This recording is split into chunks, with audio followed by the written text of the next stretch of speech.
Welcome to our channel. Today we how to uninstall Volvo On Call app from iOS, beginner guide step by step clearly.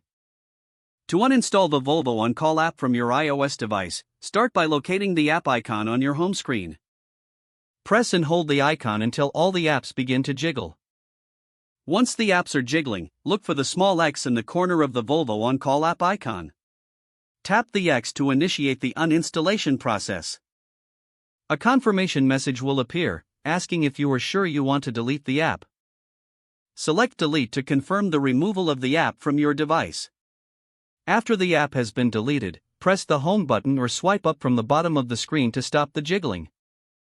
The app has now been successfully uninstalled from your iOS device.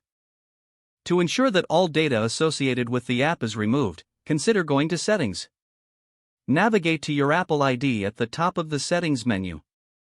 From there, you can check for any subscriptions related to the Volvo On Call app and manage them accordingly. This concludes the process of uninstalling the Volvo On Call app from your iOS device. If the page does not load, refresh the browser or try again in a private or incognito window. Make sure you are using the correct email address, then retype it carefully to avoid small typos.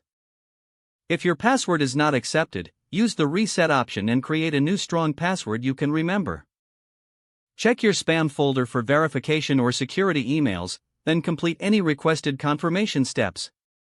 Enable two-factor authentication if available to improve account security and reduce unauthorized access risk. After signing in, review your profile details so your contact information and settings are accurate and current. If you see an error message, note it down and try again after restarting your device and internet connection. Log out when you finish, especially on shared devices, to keep your account and payment information secure.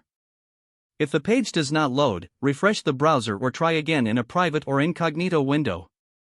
Make sure you are using the correct email address, then retype it carefully to avoid small typos. If your password is not accepted, use the reset option and create a new strong password you can remember. Check your spam folder for verification or security emails, then complete any requested confirmation steps. Enable two-factor authentication if available to improve account security and reduce unauthorized access risk. After signing in, review your profile details so your contact information and settings are accurate and current. If you see an error message, note it down and try again after restarting your device and internet connection. Log out when you finish, especially on shared devices, to keep your account and payment information secure. Don't forget to like this video and subscribe to our channel for more step-by-step tech guides.